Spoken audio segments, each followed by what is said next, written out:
I spent a week in a coma, hanging by a thread between life and death. When I finally opened my eyes, I wasn't welcomed by my husband's embrace, but by a crumpled piece of paper on the side table. Pay the hospital bill yourself. You're nothing but dead weight. I cried for hours, feeling like my world was crumbling after being abandoned by the man I had given everything to, until a mysterious man in an impeccable suit walked into my room and said, "Dry your tears. Your husband just threw away a diamond to bend down and pick up a rock from the pavement." Before the story begins, type in the comments which city you're listening from, and don't forget to leave a like and subscribe so this channel can keep growing and bringing you even more intense stories. The strong smell of antiseptic was the first thing that woke Vesper's senses. When she started to regain consciousness, her eyelids felt heavy, as if someone had placed tons of lead on them. Her whole body ached, stiff, joints numb, after a sleep that had lasted too long. With effort, she forced herself to open her eyes. The white fluorescent light on the ceiling blinded her, forcing her to blink several times until she adjusted. The monotonous hum of the air conditioner filled the dense silence of the room. Vesper moved her fingers a little to make sure she was still alive and that she still had control over her own body. Her memories were blurry, just flashes of a terrible pain in her head. And then, darkness. She slowly turned her face to the right, expecting to find Drayton, her husband, asleep in the chair, maybe holding her hand, watching over her. For 5 years of marriage, Vesper had strived to be a devoted and attentive wife. She imagined Drayton desperate, worried, praying for her recovery. But that hope shattered in a second when her gaze swept the room. It was empty. The visitor's chair, perfectly placed in a corner, looked like it hadn't been used in a long time. There were no flowers, no fruit baskets, no get-well-soon cards, and most painfully, no sign of Drayton. Vesper's heart shrank. Fear began to rise in her chest. How long had she been unconscious? Why wasn't her husband there when she woke up? Her throat burned with thirst. She wanted to call a nurse, but her voice got stuck. Then she saw the paper on the nightstand next to a glass of water, covered by a thin layer of dust. It was a sheet torn hurriedly from a notebook, folded in two without an envelope. With a trembling hand, weak and scared, she stretched her fingers until she reached it. Something inside her screamed that there was something very wrong with that message. Her heart pounded in her chest with painful force. She unfolded the sheet slowly. She immediately recognized Drayton's rushed, jagged handwriting. She read the first sentence, and the air got stuck in her lungs.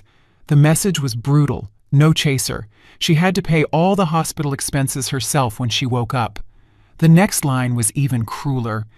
He wrote that Vesper only served to complicate his life. At the end, a cold and brief goodbye. He was leaving and didn't plan to ever come back to take care of a sickly wife.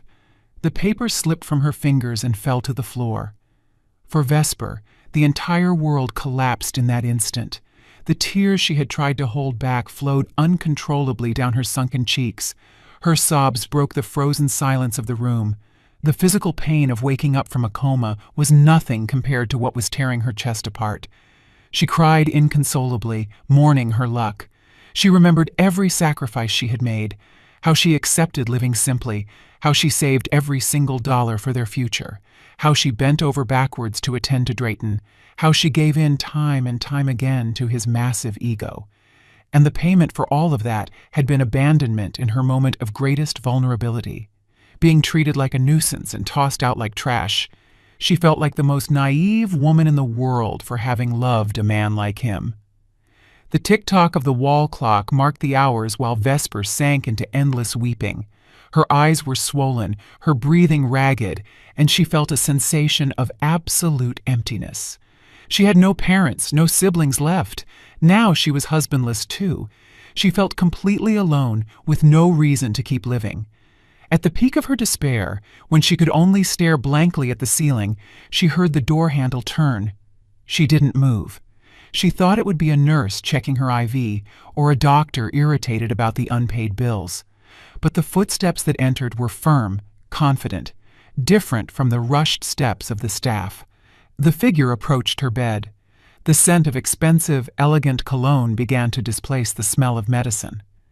Vesper turned her head slowly and saw a middle-aged black man standing tall next to her bed. He wore a perfectly tailored suit, his hair groomed with care, already speckled with gray, and his face radiated both serenity and authority. He didn't look at her with pity or superiority, but with a mix of respect and sincere concern. Vesper was bewildered. She didn't know him. Was he someone from administration about to demand the hospital payment? She hurried to wipe her tears with the back of her hand, trying to look strong even though inside she felt shattered to pieces. She braced herself to hear how they were kicking her out, but the man just offered a slight, reassuring smile. He bowed his body slightly with an old-school courtesy and spoke in a deep but soft voice. He introduced himself as Mr. Sterling. Vesper remained silent, waiting for his explanation. He cast a fleeting glance at the paper lying on the floor, Drayton's letter, and then looked back into her eyes. "Don't shed one more tear for that trash," he said calmly. "Your husband just threw away a diamond to go pick up rocks from the street." The phrase hit her like a slap, but at the same time, it sounded strangely true.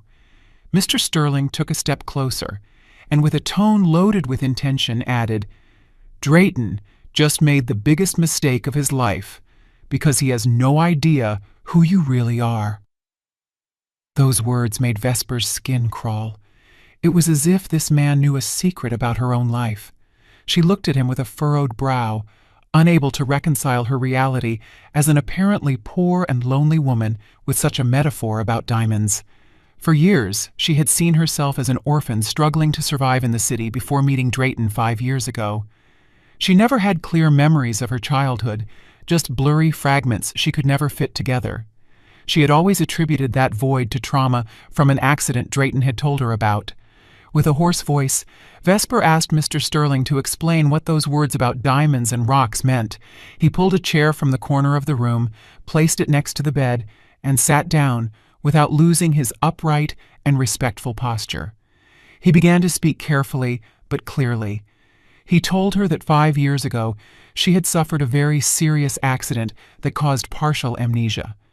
In the middle of the chaos, she got separated from her true family. Drayton, who was either passing by chance or perhaps had it all planned, appeared as a savior hero. Since Vesper didn't remember who she was or where she came from, she clung to him as her only lifeline. Drayton took advantage of that dependence to convince her she had no one else in the world, making her feel indebted to him as if she owed him her life. Vesper listened with her mouth slightly open, feeling the pieces of a long, incomplete puzzle starting to fit. She remembered how many times Drayton had repeated that thanks to him she was alive, that without him she would be nobody. Those phrases had kept her obedient and submissive, as if every whim of her husband was a fair price for having saved her. Mr. Sterling then pulled a digital tablet out of his briefcase. When he turned on the screen, several photographs of Vesper's past appeared. She saw herself, but different. Designer clothes, a radiant smile, standing next to an older man with an imposing presence. Mr. Sterling explained that man was her biological father, Langston Vance, a mogul who owned a conglomerate of companies operating in various sectors. Vesper felt her heart skip a beat when she heard that her father had died 2 years ago, sick, without ever stopping the search for his missing daughter. Mr. Sterling was Mr. Vance's right-hand man, entrusted with continuing the search outside the reach of the police and the news. After a long and exhausting road, he had finally found her lying in a hospital bed, abandoned by her own husband. The truth hit her hard. She wasn't a woman with no origin or resources, as she had always believed. She was the sole heiress to a fortune she could never have imagined.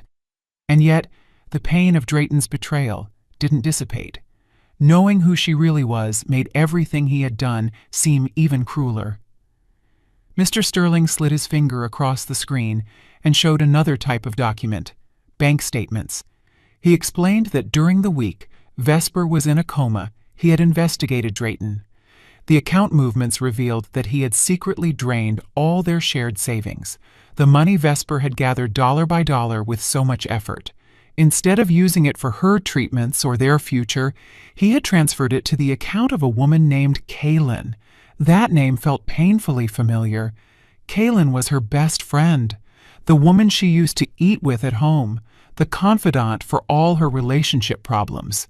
Vesper's body began to tremble with contained rage. Not only had she been abandoned, but she had also been betrayed by the two people she trusted most. Mr. Sterling looked at her with compassion, but firmness. He assured her she didn't need to worry about the hospital bill or where to live afterward. All her family's properties and resources were ready to return to the hands of their true owner. From that moment on, his mission would be to protect her and restore her rights and dignity. Just then, Vesper's old phone with the cracked screen vibrated on the table. Drayton's name appeared on the display. Vesper's heart started beating hard again, but this time not out of love or nostalgia, but from a mix of hate and repulsion. She looked at Mr. Sterling, asking for strength. He nodded, inviting her to answer. With a trembling hand, Vesper slid her finger over the green button and brought the phone to her ear. He didn't give her time to say a single word. Drayton's harsh voice exploded on the other end of the line. Without greetings or worries, he announced that the next day he would come to the hospital, not to see her or apologize, but accompanied by a lawyer. He wanted to speed up the divorce and made it clear with an arrogant tone. He warned her not to dream of getting a single dollar from the marital assets because, according to him, she had never contributed anything to the household economy. She was just a constant expense. Every insult was like a whip. Tears welled up again, but now they burned with rage. Vesper remained silent, listening to every word, letting Drayton empty all his poison. Beside her, Mr. Sterling clenched his fists, indignant at what he was hearing. When Drayton hung up without saying goodbye, Vesper slowly lowered the phone and fixed her gaze on the white wall. The expression in her eyes began to change. The look that was previously full of sadness and despair sharpened, cold and determined. Something new woke up in her. She was no longer the weak Vesper, blind with love. She was a betrayed wife with immense power behind her that her enemies were still unaware of. She turned to Mr. Sterling and nodded firmly. She was ready to accept her true destiny and answer for every tear she had shed. The next morning, the sun's rays filtered shyly through the curtains of the hospital room, but their warmth wasn't enough to melt the ice in the atmosphere. Vesper had gotten up before dawn, washed her face, carefully wrapped her head in a simple, neat silk scarf, and sat on the bed as upright as possible. Mr. Sterling was hiding behind the thick divider curtain, just as they had planned the night before. No one who entered should see him. His mission was to record everything that happened as irrefutable proof for the future. Vesper took a deep breath, trying to calm the whirlwind in her chest. She had to play a role, to go back to being the submissive and foolish Vesper her husband thought he knew. It didn't take long before heavy footsteps echoed in the hallway. The door burst open without a single knock of courtesy. Drayton walked in with a furrowed brow, that sour expression Vesper knew too well. But what made her blood boil wasn't him, but the woman clinging to his arm like a vine. Kaylin walked in, exaggerating every movement, hanging with familiarity onto Drayton. She was wearing flashy clothes, a brand-name purse hanging from her shoulder, an accessory Vesper knew too well she couldn't buy on a simple employee's salary unless someone had gifted it to her.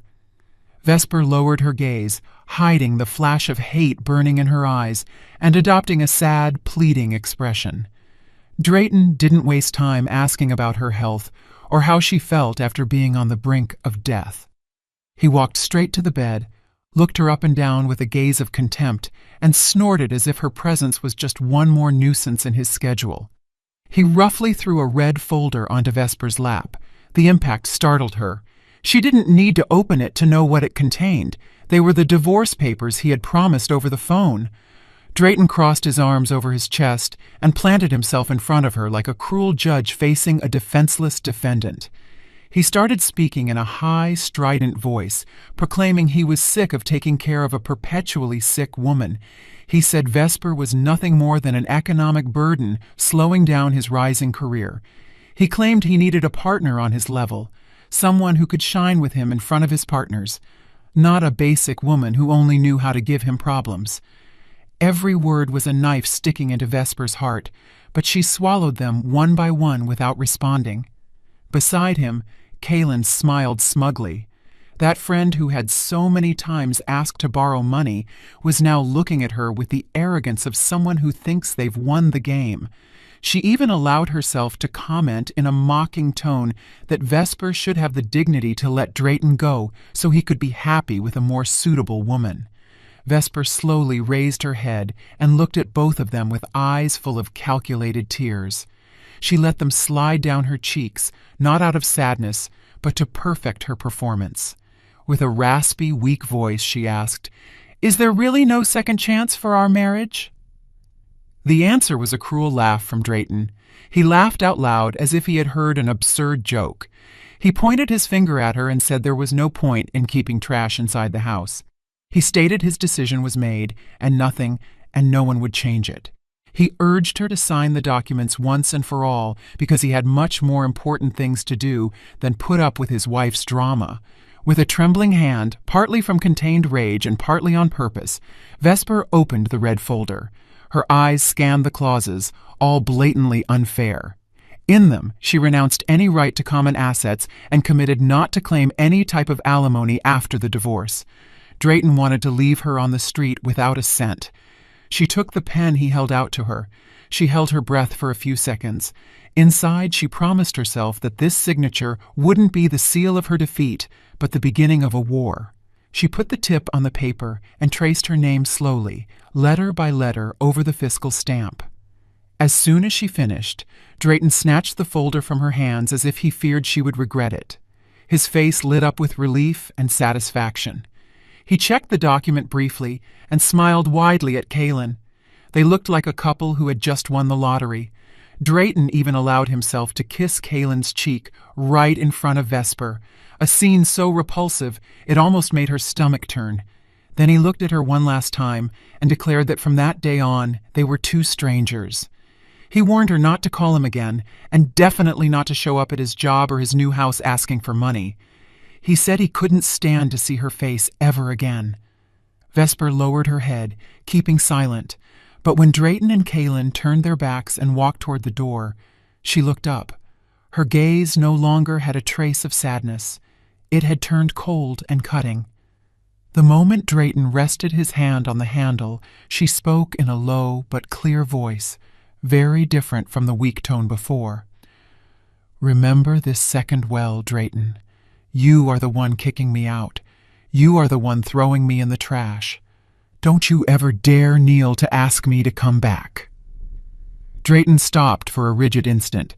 He turned his head slightly, looking at her with a furrowed brow, surprised by that change of tone. However, his arrogance wiped away any suspicion. He huffed with contempt, took Kaylin's hand, and left the room, slamming the door so hard it rumbled like the end of a painful scene in Vesper's life. When the echo faded, the curtain in the corner opened. Mr. Sterling stepped out with a serene face, though his eyes burned with anger. In his hand, he still held a small camera, turned on, which had recorded every last gesture of the traitorous couple. "Are you all right, ma'am?" he asked. Vesper wiped her hand across her cheeks to erase the last fake tears. She straightened her back, took a deep breath, and looked at him with confidence. "I'm better than ever," she said. "The trash took itself out. Get everything ready for my discharge. I'm looking forward to starting my game." Thanks to Mr. Sterling's arrangements, the hospital discharge paperwork was resolved quickly and without issues. There were no arguments over overdue bills or looks of contempt from the staff. Everything was settled. Vesper walked out the main door, but this time she didn't head to a bus stop or wait for a ride share like she would have done before. Instead, she walked toward a shiny black sedan parked in the VIP zone.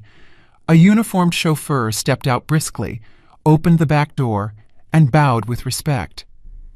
It still felt strange to Vesper to receive this treatment, but she forced herself to get used to it. She climbed into the vehicle, breathing in the scent of leather and air conditioning, leaving behind the oppressive smell of the hospital. During the ride, she looked out the window. The bustling city slid past her eyes, people running, cars trapped in traffic, street vendors. And she remembered the times she had walked those same streets, exhausting herself to earn a few dollars to support Drayton. A pit of regret tried to settle in her chest, but she pushed it away. The car left the busy downtown area and entered an exclusive neighborhood, Buckhead, perhaps, where office buildings transformed into tall trees and imposing walls hiding mansions. Finally, the vehicle stopped before a giant metal gate that opened automatically.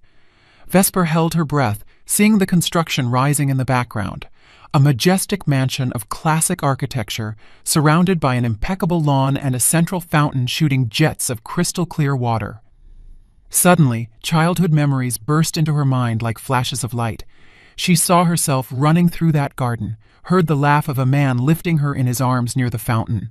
Her eyes grew moist, this time from a deep nostalgia for parents who were no longer there. The car stopped in front of the main door. A line of domestic staff waited for her in perfect formation. As soon as Vesper stepped down, everyone bowed their heads in unison and welcomed her with a "Welcome back, ma'am," that wrapped her in warmth. For the first time in a long time, she felt she was returning to the place where she truly belonged. Mr. Sterling guided her inside. The living room remained as it was in her vague memories. Large paintings on the walls, antique furniture of high value, an atmosphere of contained elegance. But there was no time to get carried away by melancholy. Mr. Sterling reminded her that the day would be full of commitments. The first, her physical transformation. They led her to a room set up as a private beauty salon. A team of professionals, estheticians, stylists, a personal doctor, was waiting for her. For hours, Vesper was subjected to meticulous care, from skin damaged by stress to hair neglected by years of austere living with Drayton. Then came the moment to choose clothes. Mr. Sterling took her to a walk-in closet so big it far exceeded the size of her old rented apartment. Rows and rows of long dresses from prestigious designers, silk fabrics, the best quality cotton, and elegantly cut scarves and wraps hung ordered by color. There wasn't a single worn-out garment. Vesper slid her fingers over the fabrics, feeling the softness beneath her fingertips. She chose a long dress with a simple cut, but a quiet air of authority, and a matching silk head wrap. When she stood in front of the enormous full-length mirror, she almost didn't recognize herself. The woman looking back wasn't the disheveled and sad wife of a cruel man, but someone standing tall, her face illuminated and her gaze firm, radiating the presence of a leader claiming her spot. The next step was much more demanding: the internal transformation. Mr. Sterling took her to the office that had belonged to her father. Piles of folders with financial reports, organizational charts, and confidential documents cluttered the enormous desk. He explained that Langston Vance had left her the majority of shares in a huge business conglomerate, and one of the group's companies was precisely where Drayton worked. That would be her main weapon. Vesper took a seat in the leather chair that had been her father's and began to devour information. Balance sheets, command structures, profiles of the executives. Her mind, always sharp but underutilized in years of marriage, worked quickly. She focused especially on the projects Drayton managed, locating weak points, irregularities, suspicious decisions. Beside her, Mr. Sterling answered her questions and filled in the gaps with precise data. They spent the night almost awake, preparing Vesper's appearance in the corporate world, an entrance that would make Drayton's universe tremble. The next morning, in another part of the city, Drayton was living what he believed to be the best day of his life. He had just been promoted, and in the office, he was organizing a lunch for Kaylin and some colleagues to celebrate both the promotion and the recent divorce, which for him meant freedom. He laughed loudly, convinced the world was at his feet. He couldn't imagine a hurricane was heading straight for him. At 10 o'clock a.m. sharp, the hustle of the office froze. All computer screens, the televisions in the lobby, and projectors in the meeting rooms changed abruptly. The internal system had been overridden to broadcast an urgent announcement. The logo of the parent corporate group, rarely used, appeared everywhere, creating an expectant silence. Large text scrolled slowly. Important announcement. Change in ownership structure. Drayton frowned in confusion, asking his colleagues what was happening. Nobody knew. The festive atmosphere he had created vanished into tension and murmurs. The text changed. It welcomed the new owner who would arrive at the central building to perform a surprise inspection and a restructuring of the management. A chill ran down Drayton's spine for no apparent reason. He tried to convince his ego that this wouldn't have consequences for his newly premiered position. He was wrong. Outside the building, a caravan of luxury cars stopped in front of the main door. Security guards rushed out to clear the path. From the lead car, Mr. Sterling stepped out first and opened the back door. Fine heels touched the asphalt. The fabric of a long dress fluttered with elegance. Vesper stood up in front of the skyscraper, looking up toward the floor where she knew Drayton worked. She adjusted her silk wrap with a serene gesture and penetrated the lobby, receiving looks of admiration and reverence from every employee who crossed her path. The echo of her steps on the marble sounded like a countdown to the fall of those who had betrayed her. On the executive floor, the air seemed colder than ever. You could cut the tension with a knife, but Drayton, oblivious to everything, felt on top of the world. The sudden call from the executive secretary, summoning him to the main boardroom, he interpreted as a positive sign. In his head, the new owner wanted to congratulate him on his great work and maybe offer him another raise. He looked at himself in the bathroom mirror, adjusted his tie, smoothed his fresh cut, and smiled at his own image, imagining praises and flattery. He finally felt important, even more so now that he had freed himself, according to him, from the burden of Vesper. He walked down the hall toward the boardroom with his chin up, ignoring the anxious looks of some veteran employees passing by. He crossed paths with the head of HR, pale and nervous, but didn't pay it any mind. Upon arriving at the large wooden doors, he took a deep breath and, without bothering to knock, pushed them open like a winner. He expected applause, or at least polite smiles. He was met with a deadly silence. The room was spacious, dominated by a shiny oval table. All the directors and high-ranking officials were already seated in their places with tense faces, staring fixedly at their documents to avoid making eye contact with Drayton. At the head of the table, the imposing CEO chair was occupied by a figure with their back turned. The high backrest hid the new owner. Only shoulders covered by elegant fabric were visible. Next to her, standing firm like a guardian, was Mr. Sterling. Drayton recognized him as the man from the hospital, the one who had defended Vesper, but his pride led him to think he must be some assistant. To break the tension, he started speaking in a loud and confident tone, introducing himself as the best project manager in the company. He launched into a speech about his vision and commitment, as if he were at an awards ceremony. Nobody responded. There wasn't a single gesture of approval, only the echo of his own words bouncing off the soundproof walls. After a few minutes, he felt ridiculous and cut his monologue short, annoyed, demanding to know why no one was listening to him. Then, the chair at the head of the table began to turn slowly, without a sound. For Drayton, it was like a slow-motion scene from a horror movie.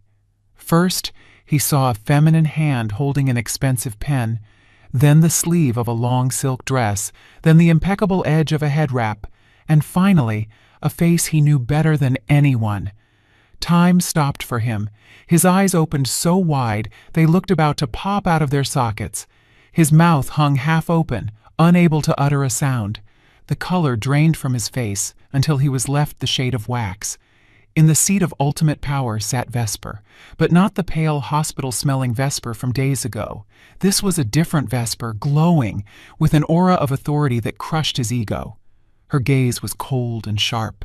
It pierced Drayton's mental defenses effortlessly.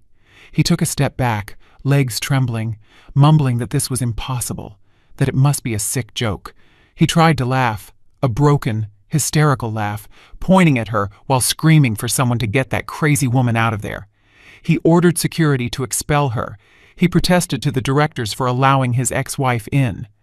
Cold sweat began to bead on everyone's temples. Then, Mr. Sterling stepped forward and spoke with a firm voice that cut through Drayton's hysteria. He explained that the woman seated at the head was the legitimate owner of 90% of the group's shares, the sole heiress of the parent consortium, Vesper Vance, the very same woman he had despised. Drayton's legs gave out. He barely held himself up on the back of an empty chair. The reality check was more brutal than any punch. The wife he had labeled useless and broke turned out to be the true owner of the place that gave him his livelihood. Vesper looked at him without expression, as if observing an annoying insect. With a slow but sure gesture, she picked up the dossier of the big project he had bragged about so much and held it up high for everyone to see. Then she let it drop to the floor. On purpose. The noise of the stack of papers hitting the marble sounded thunderous in the silence. It was then she spoke for the first time in that room. Her voice was calm, but every syllable contained poison for Drayton's career. She called the project trash, exactly as he had called her. She detailed one by one the failures, the data manipulations, the little corruptions that had gone unnoticed by the old management. Mr. Sterling threw a pile of audit documents onto the table that backed up every word. Vesper declared she did not plan to tolerate an incompetent manager with no morals in her company. Drayton, starting to come out of the shock, tried to defend himself. He changed his haughty tone for a pleading one, invoking their years of marriage, the moments shared, trying to awaken some compassion. But Vesper cut him off coldly. "You have two options," she said. "The first, disciplinary dismissal and a contractual fine of about $35,000 for serious violations of the ethical code. The second, if you can't pay, you accept a demotion to the lowest position in the company, in the warehouse, earning minimum wage, while we deduct from your check for years to pay off the debt." Drayton's face deformed. That amount of money was unreachable, even more so after having squandered his savings on the life of luxury he was leading with Kaylin. Vesper had no intention of giving him time to maneuver. She pressed a button on the intercom and asked for security presence. 2 burly guards entered instantly. "Escort the new warehouse employee to his post in the basement," she ordered calmly. Drayton was dragged out of the boardroom like a criminal, observed by the contemptuous looks of those who used to flatter him. The door closed behind him, and for Vesper, it was like closing a chapter. She returned to the meeting agenda with the board, as if she had just gotten rid of a simple administrative glitch. The basement warehouse was a world apart. There was no air conditioning, no plush carpets, no expensive perfume, just suffocating heat, dust suspended under dim fluorescent lights, and the smell of cardboard and sweat. Drayton stood in the middle of the aisle in his new uniform, scratchy fabric, too tight at the waist. His dress shoes, once shiny, were covered in gray dust. He looked with despair at the endless columns of boxes rising to the ceiling. A few hours ago he had been a boss giving orders from a comfortable chair. Now he had to lift those boxes one by one. The warehouse manager, an older man whom Drayton had humiliated many times over insignificant details, planted himself in front of him with a twisted smile of satisfaction. He gave him instructions in a tone as brusque as the one Drayton used before. He had to move 500 boxes from the unloading zone to the farthest corner before lunch break. If he didn't finish, he didn't rest. Drayton protested indignantly. That was grunt work, not for a college graduate like him. The warehouse manager shrugged and reminded him that, according to the new owner, that was exactly what he was. Just another grunt. With no choice, Drayton started carrying boxes. They were extremely heavy, full of files. After 10 boxes, his back felt broken. Sweat soaked his uniform, giving off a sour smell. His hands, accustomed to keyboards and pens, filled with blisters. Worse than the physical pain was the shame. Some former subordinates passing by recognized him. They whispered, pointing at him, laughing under their breath. They commented on the karma that had come fast for the arrogant boss, who ended up demoted to a loader. Drayton lowered his head, hiding his face behind a stack of cardboard, swallowing tears of rage. At the end of the shift, he left the building dragging his feet, his body shattered. He automatically reached for his car keys in his pocket, only to remember immediately that the vehicle was no longer where he used to park. The finance company had repossessed it that same afternoon after 3 months of missed payments. In the past, Vesper had patched those delays with extra money, but now that source had been cut off. Drayton had to get on crowded public transportation, something he hadn't done in years. The heat, the smell of sweat, the fear of pickpockets, everything irritated him. When he arrived at the luxury apartment he had rented with Kaylin a month ago, he hoped to find at least a little comfort, but upon opening the door he was greeted by a hysterical scream. The living room was upside down with shopping bags thrown on the floor. Kaylin, her face flushed red, held several credit cards in her hand. She threw them in his face, yelling that they had all been declined at her favorite store. She had been humiliated in front of her friends. The cashier had told her the cards were blocked for lack of funds. She demanded an explanation, accusing Drayton of being useless with money. Tired and broken, Drayton exploded. He yelled at her that everything was the fault of both of their greed. He told her, waving his arms, what had happened at the office, that Vesper was the true owner, that he had been demoted to a warehouse worker, and that he carried a debt of hundreds of thousands of dollars. Kaylin showed no compassion whatsoever.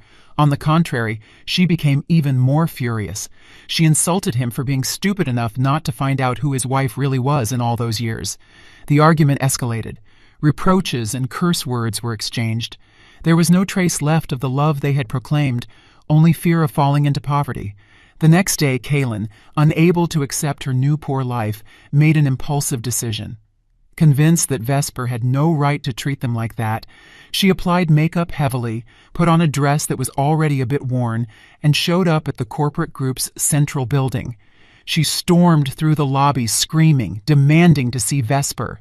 The receptionist tried to stop her, but Kaylin unleashed like a fury, pushing and screeching until she caused a scene that attracted everyone's attention. She proclaimed herself a victim, accusing Vesper of robbing her of everything. She believed that if she embarrassed her in public, Vesper would be afraid and give them money. Instead, her spectacle called the queen out of her lair. The doors of the VIP elevator opened, and Vesper stepped out accompanied by Mr. Sterling and several members of the executive team. She showed neither anger nor shame, only a cold serenity that commanded respect. The lobby went silent. Kaylin, seeing her, tried to lung at her, but 2 security guards grabbed her by the arms. She struggled, shouting insults at Vesper, demanding she return Drayton's assets. Vesper approached with a slow pace, stopping a yard from Kaylin. She didn't need to raise her voice. A firm intonation was enough for everyone to hear. "I haven't taken a single asset from Drayton," she said, "because he never had anything that wasn't mine. Everything he enjoyed was the product of my work and my money, which he and you were stealing from me." She locked eyes with Kaylin and offered a sideways smile. Then she signaled the head of security to take out the trash. The guards started dragging Kaylin toward the exit. She kicked, spitting insults.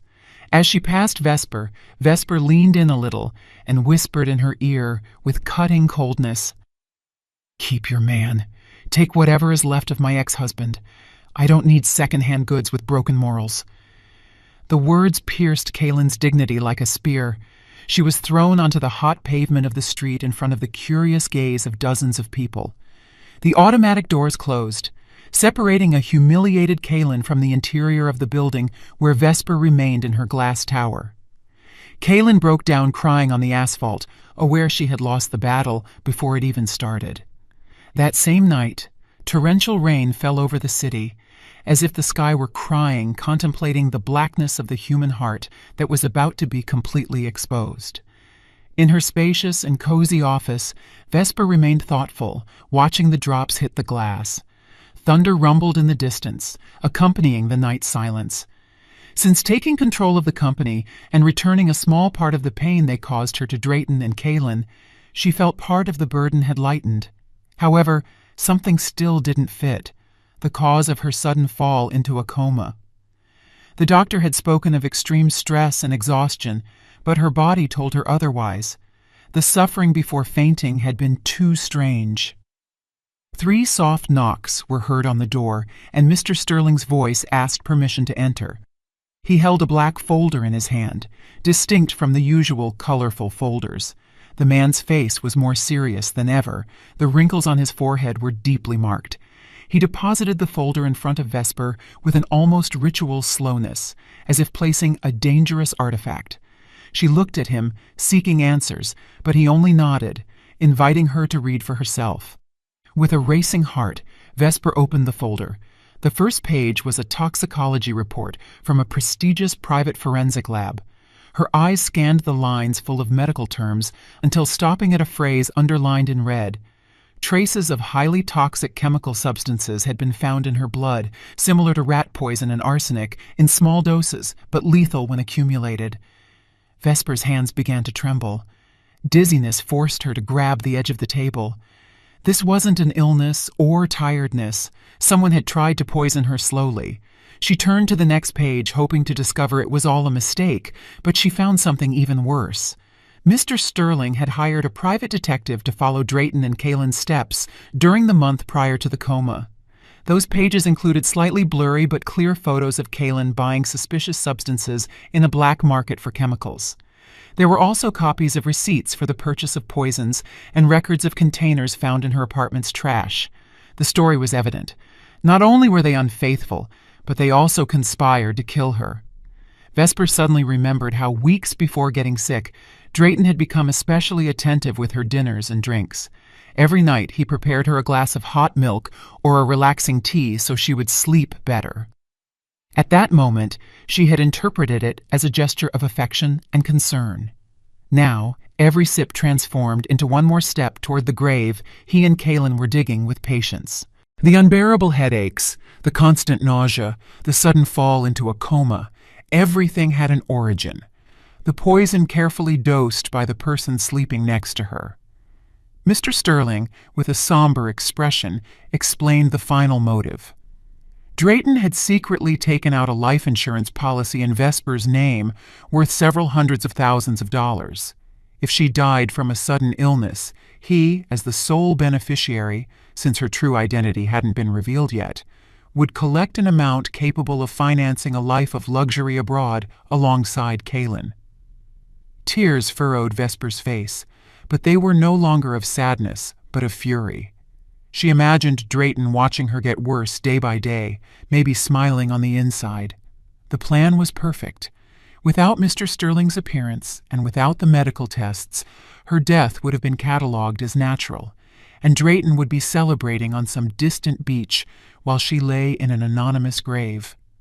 Mr. Sterling asked her in a low voice what she wanted to do now. If she wished, they could go to the police immediately. With that evidence, Drayton and Kaylin could be arrested that same night.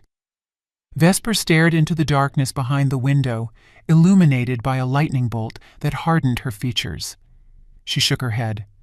"That would be too easy," she murmured. "Jail is too little punishment for them. I want to see them fall much lower before the bars close. I want them to taste hope, to fly a little, and then crash without being able to get up." With a serene tone but loaded with threat, she asked Mr. Sterling to keep the evidence a few more days and prepare the stage for a final theatrical act. She confessed that at first she had only wanted to ruin them financially, force them to work hard to understand what it costs to earn a living. But after knowing they wanted her dead, she changed her plan. She ensured they wouldn't just lose the money, but also their dignity, reputation, and any future prospects. She squeezed the toxicology report between her fingers, wrinkling it, and promised those tears would be the last she shed for her bad luck.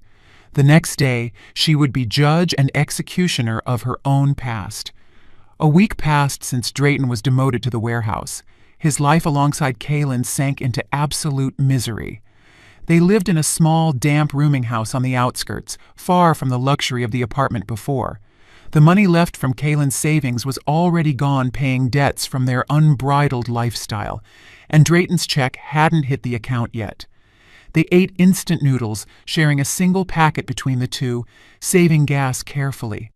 The lights were cut off for non-payment frequently, and the water came out of the taps smelling of rust. Every day was a different fight. Kaylin blamed him for her ruin, and he blamed her for her excesses. That night, Drayton was sitting on a thin, smelly mattress thrown on the floor, thinking about the fine of hundreds of thousands of dollars he could never pay. If he didn't, he would be condemned to be a wage slave forever or end up in jail. In the middle of his anguish, the phone rang. He received a message from Vesper. His heart almost stopped. With trembling fingers, he opened the conversation. The text was brief, but for him, it was like an oasis in the middle of the desert. Vesper was inviting him to dinner. She said that after reflecting, maybe she had been too harsh and wanted to talk about a possible reconciliation and withdrawing the fine. Drayton jumped for joy. He woke up Kaylin, who was sleeping with her back to him, and showed her the message with shining eyes. Exalted, he assured her his plan had worked. He was convinced Vesper still loved him. He said a woman that naive couldn't hate him for long, that surely she had only acted under the influence of those around her. Kaylin suspected a trap at first, but her desire to return to a life of luxury drowned out any prudence. Drayton convinced her it was the great opportunity to fix everything. If he managed to bamboozle Vesper again, they would get part of her fortune, or at least get rid of the debt. They started getting ready, although they had almost no decent clothes left. Many of their best outfits had been sold to buy food. Drayton dusted off an old, wrinkled suit that smelled of dampness. Kaylin borrowed a dress from a neighbor in the boarding house. Although it was a bit big on her, she applied makeup with the remnants of cosmetics she had left, trying to cover the tiredness on her face. In front of a cracked mirror, they encouraged each other, convincing themselves they still looked like a high-class couple. Drayton combed his hair, rehearsed his sweetest smile and his most pleading look, the same ones that had melted Vesper's heart before. They spent the last bills they had on a taxi to get to the five-star hotel where she had summoned them. Upon entering the lobby, they felt small. The crystal chandeliers, the impeccable attention of the staff, and the elegant guests made them feel out of place. But Drayton squeezed Kaylin's hand, urging her to keep her head high. A receptionist led them to a private room on an upper floor. He interpreted that special attention as a sign that Vesper wanted to reconcile. In his imagination, he already saw her asking for forgiveness, crying in his arms, and begging him to return to run the company. A waiter opened the doors of the room. The room was beautifully decorated with fresh flowers and a table set with care. At the back, on a small stage lit with soft light, was Vesper. She wore a modest but luxurious evening gown, and her bearing commanded respect. She wasn't smiling, but Drayton interpreted her neutral face as containing emotion. There was no other guest, just Vesper, a few motionless waiters, and the echo of their own footsteps. The silence of the room seemed solemn to him, almost sacred. He let go of Kaylin's hand and advanced toward the stage, adopting a remorseful expression he had rehearsed. His eyes grew moist in a calculated way. He called Vesper by her name in a soft tone and began to recite a melodramatic speech, that he was sorry, that he suffered without her, that he had understood she was the only woman he had ever loved. Kaylin remained a few steps back with her head slightly lowered, feigning regret according to the script he had dictated. As he got closer, Drayton saw that Vesper didn't move or pull away. He took it as a sign she was yielding. When he could almost touch her, he opened his arms prepared to hug her, and with that gesture closed the trap. But at the last second, Vesper took a firm step back. Her face changed. It was no longer expressionless, but openly disgusted. She raised her hand, with her palm extended between them like a barrier. With a clear voice that resonated through the whole room, she ordered, "Stop! Don't you dare touch me with those dirty hands!" Drayton froze, arms still open, his smile turning into a grimace. Before he could ask what was happening, Vesper pointed to something behind him. A large screen descended from the ceiling, projecting white light onto the walls. "Before talking about love or forgiveness," she said, "watch this." The lights in the room went out suddenly, leaving only the glow of the screen. Drayton's heart began to beat against his ribs with violence. On the screen appeared a sharp image of a kitchen, their old house. In a corner, dated a month prior, Kaylin was clearly seen from behind pouring a powder from a small packet into a glass of milk. Beside her, he himself was stirring the liquid with a spoon, laughing. Then the images showed how they placed the glass on Vesper's nightstand, commenting on the dose, joking that this way it would all be over sooner, and talking about the trips to Europe they would take with the insurance money. Drayton felt his legs stop responding. He tried to shake his head, but his jaw locked. Every laugh of his, amplified by the speakers, now stabbed into his own ears. Kaylin fell to the floor on her knees, pale, hands over her mouth to stifle a scream. When the video ended, the screen went black and the silence became denser than ever. Drayton swallowed hard, trying to improvise an excuse, to say it was a montage, a digital manipulation. Before he could articulate a word, all the lights in the room turned on at full power. Drayton blinked, blinded.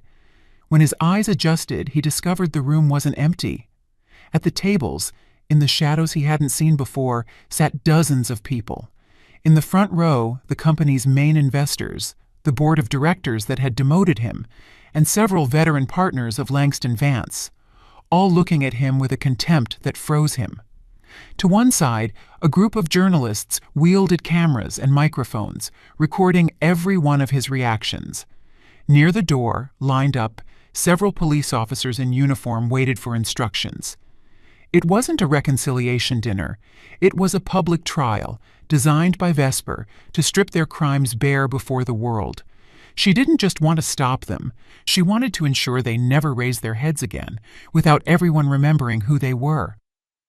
Vesper watched him kneeling, as she had predicted.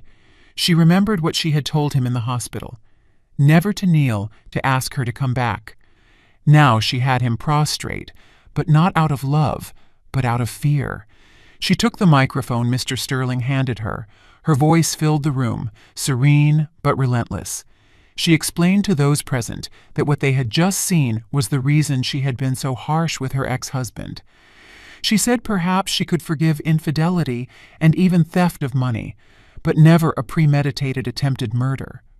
Drayton tried to crawl to her feet with tears on his face, claiming he had gotten carried away, that he hadn't thought it through, that it was all Kaylin's idea. He pointed at her, trying to load the guilt onto her. Kaylin, who until then was trembling in silence, reacted like a beast. She launched herself at him, hitting him, scratching him, screaming that it had been Drayton who took out the insurance, who insisted on increasing the poison dose, who planned everything. The journalists didn't stop taking photos. The guests looked away, disgusted by that spectacle. Vesper signaled the lead officer. The commander advanced with handcuffs in hand. Before they took Drayton away, she asked for a moment. She pulled a crumpled and laminated sheet out of her purse, the note he had left her on the hospital nightstand, the one where he abandoned her, and ordered her to pay the expenses alone. She approached slowly, leaning in to keep her distance, and slid the note into the pocket of Drayton's suit. "This letter," she whispered, "is the final proof. It's your own handwriting, your own confession, that you left me to die alone. It's the perfect complement to the video to prove you wanted my death." The click of the handcuffs closing around his wrists sounded to him like the end of all hope. Drayton looked at Vesper one last time, seeing the woman he had despised converted into a queen surrounded by respect. He was nothing more than a criminal on his way to jail. The police took Drayton and Kaylin away amidst the incessant flashing of cameras. Nothing remained of their arrogance or their ostentatious lifestyle. That night marked the end of their story and the beginning of Vesper's true freedom. She watched them until they disappeared behind the door. Then she let out a long sigh, as if expelling all the ghosts of the past from her chest. Symbolically, it was chapter 10 of her life, the one of karma and freedom. 6 months after that arrest shook the newspapers. The wheel of life had turned completely, putting everyone in the place they deserved. In a maximum security prison, Drayton huddled in a corner of a cold, damp cell. The cement walls were now his only company. He had been sentenced to 20 years for attempted homicide and insurance fraud. But the bars weren't his only punishment. The weight of the fall, from luxury to contempt, had broken his mind and body. He suffered a mild stroke a month after entering prison, leaving half his body partially paralyzed. The corner of his mouth drooped to one side, and he spoke with difficulty. Every day he looked at the cell door expecting a visit from someone. No one came.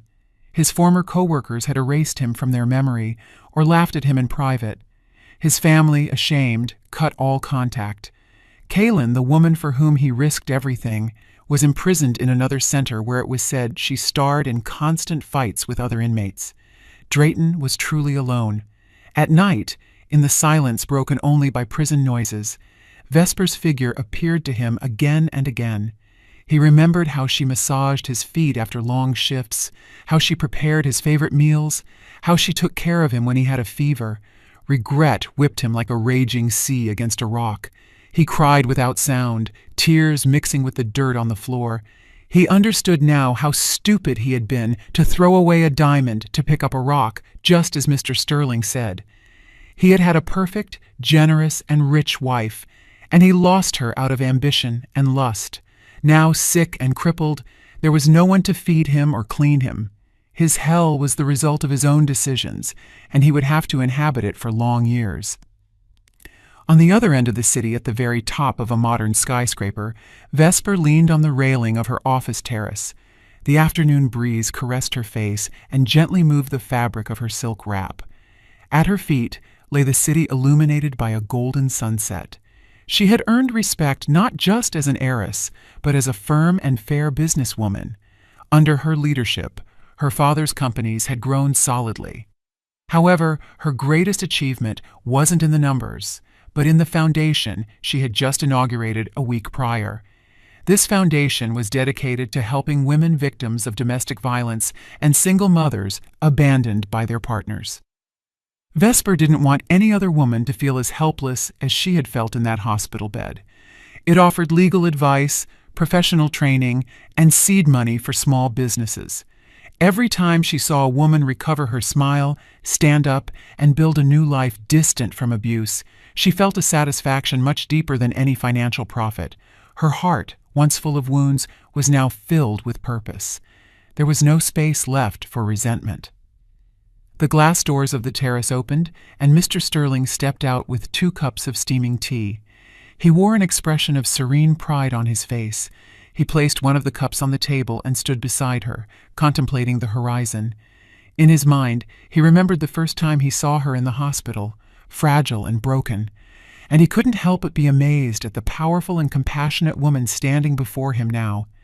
He felt he had finally honored the promise he made to Langston Vance, to find and protect his daughter. After a few minutes of shared silence, he looked at Vesper and asked her a simple question, but one loaded with meaning. "Happy, ma'am?" Vesper stayed quiet for a few seconds, letting the question float in the air. She took a deep breath, filling her lungs with the sensation of freedom that had cost her so much. In the past, she had placed her happiness in Drayton's hands. She believed her life only had meaning if she pleased him. Today she understood that true happiness isn't begged for. It's built. It doesn't depend on a husband or a title, but on feeling at peace with oneself and being able to do good. She turned to Mr. Sterling with the brightest smile he had ever seen on her. "I am very happy," she responded firmly, "because my happiness no longer depends on someone loving me or approving of me. It's mine. I built it with my own effort and with every tear I shed." She raised the cup as if toasting to the future. She observed the sky dyeing itself in orange and golden tones. Her story of pain had reached its end. A new page full of hope opened before her. She took a sip of tea and felt its warmth expanding through her whole body. She was ready to receive tomorrow with a light heart and a free soul. If you've made it this far, you already know this isn't just Vesper's story. It's the story of anyone who was ever betrayed, underestimated, or treated like trash, and yet decided to get up and recover their dignity. Did you like the story, and which city are you listening from?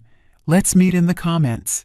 If you liked the story, you can support me by sending a super thanks so I can keep bringing more stories like this. Thank you so much for your sweet support. I'm looking forward to your comments on the story. On the screen, you can see 2 new life stories that I highly recommend. There's so much more on my channel. Don't forget to subscribe. See you in the next life story, with love and respect. The video explores the themes of past secrets and deception in marriage, the power of intuition and intervention from strangers, and recovery from trauma. David represents the toxic husband who hides his true nature, while Laura is the reluctant hero, a relative of the former victim. The core message: don't ignore red flags in a relationship. A casual conversation can save you from disaster. The content uses thriller-style suspense elements, suitable for audiences who love personal drama, and encourages comments sharing similar stories. Personal feelings. This story shivered me because it reflects a common fear: building a life on a foundation of deception. Emily is a sympathetic character. From naive wife to strong woman, her journey is inspiring. The shocking revelation about David not only cheating but also indirectly related to suicide made me hate him immediately. It highlights how the past can poison the present if not confronted. Laura is amazing. A brave act from a stranger can change a life. A reminder that kindness sometimes comes from unexpected places. Overall, the video feels cathartic, like justice served, but also sad because of Sarah's death. It made me think about the real world, where many women, and men, live in the illusion of marriage, and hopefully viewers will check more carefully before committing. Lessons learned. From the video, I took away 3 practical lessons that apply to relationships and life. Trust your instincts and check the background. If there are signs that seem strange, like secret phone calls, don't ignore them. Do some gentle investigation, like checking the past through social media or mutual friends. Emily's mistake was blind trust. The lesson: love is not blind. Strangers can be benefactors. Listen, meeting Laura was a miracle, but many people miss it because they are shy. Lesson: in a moment of surprise, open your heart. It can reveal the truth that saves your life, both literally and figuratively. Recovering is stronger than hurting. Emily did not break down but turned her pain into strength: divorce, new business. Lesson: after a betrayal, seek support, friends, professionals, and remember that one bad chapter does not define the whole book of your life. This video is a good reminder about trust, and if you have watched it, have you ever met a stranger who changed your life?